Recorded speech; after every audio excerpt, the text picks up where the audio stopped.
Dans la vidéo d'aujourd'hui, nous verrons comment économiser 6 000 € par an lorsqu'on est salarié. Pour cela, on va prendre l'exemple de quelqu'un qui gagne 1 500 € net chaque mois. Si ton revenu mensuel est au-dessus de cette somme, tu pars avec un grand avantage. Cela te permettra d'épargner encore plus. Cependant, faire des économies nécessite une planification de tes dépenses et de faire quelques sacrifices. Les principaux pôles de dépenses d'un salaire sont le logement, l'alimentation, les transports et l'habillement. Ensuite viennent les loisirs. Pour économiser 6 000 € à l'année, il te faudra économiser en moyenne 500 € chaque mois.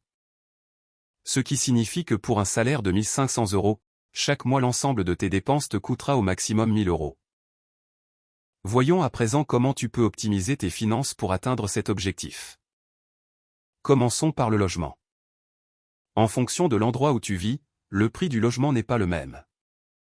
Plus tu te rapproches des grandes villes et de toutes les commodités, plus les prix seront élevés.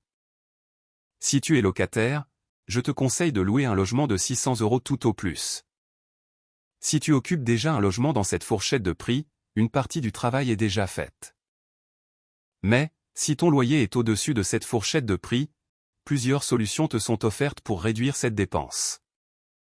Chacune d'entre elles présente des avantages et des inconvénients. Alors prends chacun de ces éléments en compte avant de faire le choix qui te convient le mieux. Tu peux par exemple, décider de déménager dans un logement moins coûteux, mais en contrepartie la distance par rapport à ton lieu de travail pourrait être plus importante ou la superficie que tu as dans ton logement actuel pourrait être réduite. Tu peux aussi opter pour la colocation, cela te permettra de réduire tes frais de loyer. Mais en contrepartie tu sacrifieras ton intimité et confort. Sinon une autre option est la sous-location du bien que tu loues. Cette option est la plus intéressante car elle te permettra d'encaisser directement des revenus supplémentaires. Ce qui te permettra d'augmenter considérablement ton épargne. Cependant, pour pouvoir sous-louer le bien dont tu es locataire, il te faudra au préalable avoir l'accord du propriétaire pour respecter la loi. Pour terminer sur les économies que tu peux faire sur le logement, privilégie des locations meublées où toutes les charges sont comprises dans le loyer.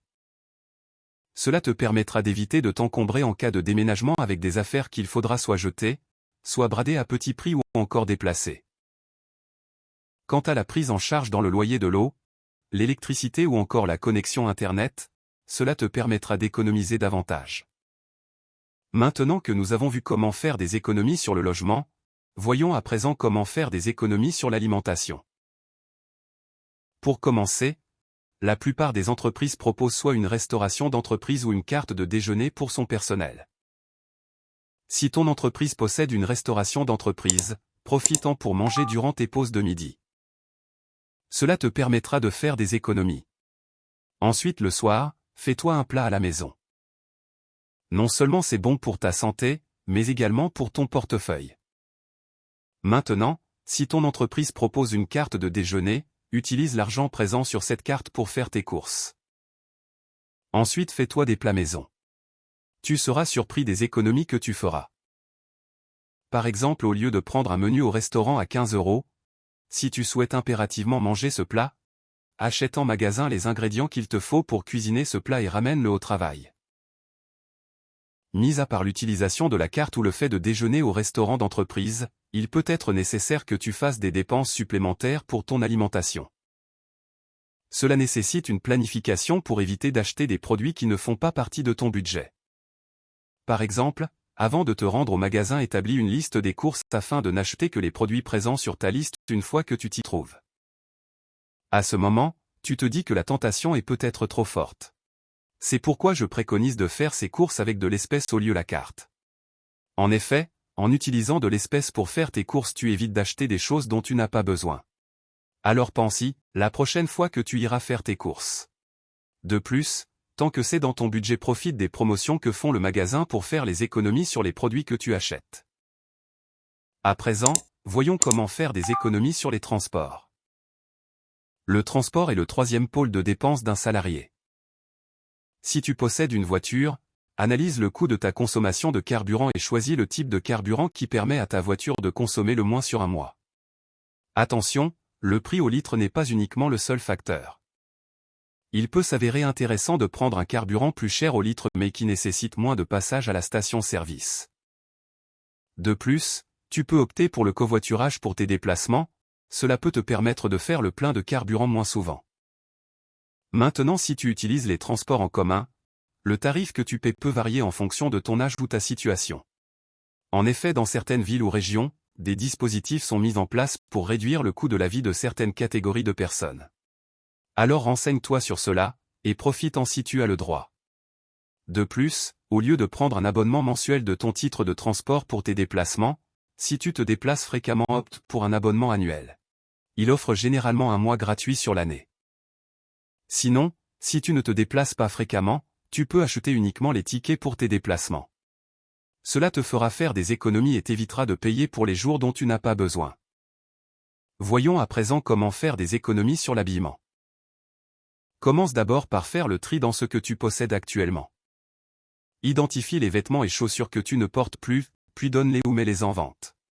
Comme nous sommes dans une démarche d'économie, nous allons plutôt opter pour mettre en vente les articles que tu n'utilises plus. Pour cela, plusieurs plateformes en ligne existent.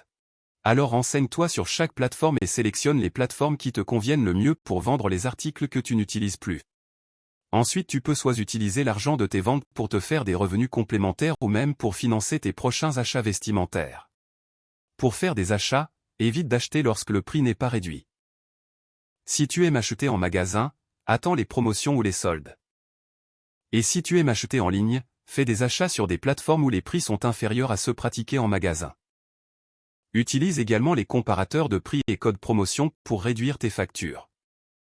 De plus, privilégie les plateformes qui offrent des frais de livraison pour chaque achat sur leur site internet. Sinon, tu peux également opter pour l'achat d'articles d'occasion via des plateformes d'achat et vente entre particuliers. Maintenant que nous avons vu comment économiser de l'argent sur l'habillement, finissons par voir comment faire des économies sur les loisirs. Pour faire des économies sur les loisirs, il faut privilégier les loisirs gratuits aux loisirs payants, et si vous optez pour les loisirs payants, attendez que les promotions se présentent avant de les faire. Les loisirs gratuits sont souvent négligés et pourtant présentent de belles opportunités de détente. Tu peux par exemple participer à des événements communautaires, des concerts en plein air, visiter des musées lors des journées gratuites ou profiter des bibliothèques. Cela aide à réduire tes dépenses. Tu peux également organiser toi-même des loisirs à domicile, des soirées jeux ou des ateliers créatifs. Cela te permettra de partager des moments conviviaux sans dépenses importantes. Cependant, si tu souhaites faire des activités payantes, utilise les promotions en ligne. Par exemple, les sites de cashback, les remises spéciales ou les ventes privées offrent des tarifs réduits sur de nombreuses activités de loisirs comme les hôtels, les spectacles ou sorties. D'ailleurs, le système de cashback peut également être utilisé pour tes dépenses alimentaires, de mobilité ou encore vestimentaires. Ce type de système te permet de faire des économies à chaque fois que tu fais des achats avec ta carte bancaire. Cependant, il faudra au préalable vérifier que le système de cashback auquel tu t'abonneras est en partenariat avec l'enseigne ou la marque chez laquelle tu souhaites faire des achats. Ainsi, pour optimiser tes dépenses, tu pourrais décider de ne faire uniquement les achats dans les enseignes partenaires avec ton système de cashback. Revenons à présent aux réductions des dépenses sur les loisirs. Si tu es un habitué des cinémas, musées ou salles de sport, il faudrait peut-être songer à prendre un abonnement annuel. Cela permet souvent d'obtenir un tarif global bien plus économique. Nous te conseillons également de privilégier les sports gratuits, le running, le vélo ou le fitness à domicile sont autant d'activités peu coûteuses ou gratuites. Privilégiez les associations pour des cours ou ateliers sportifs à prix réduit. De plus, reste informé auprès de la mairie ou de l'office de tourisme local pour dénicher les bons plans de dernière minute ou les offres spéciales en cours. Enfin, utilise la seconde main, pour les loisirs nécessitant du matériel comme les jeux, les instruments ou les équipements sportifs, pense à acheter d'occasion ou à louer à un particulier. En combinant ces conseils, il est possible de s'amuser, de découvrir et de partager sans compromettre ses finances. C'était notre vidéo sur comment économiser 6 000 € par an lorsqu'on est salarié. Si cette vidéo t'a donné des idées pour épargner beaucoup plus chaque mois, laisse-nous un like et dis-moi en commentaire ce que tu as apprécié. De plus, abonne-toi pour être informé lors de la parution de nos prochaines vidéos. À bientôt sur Cartil.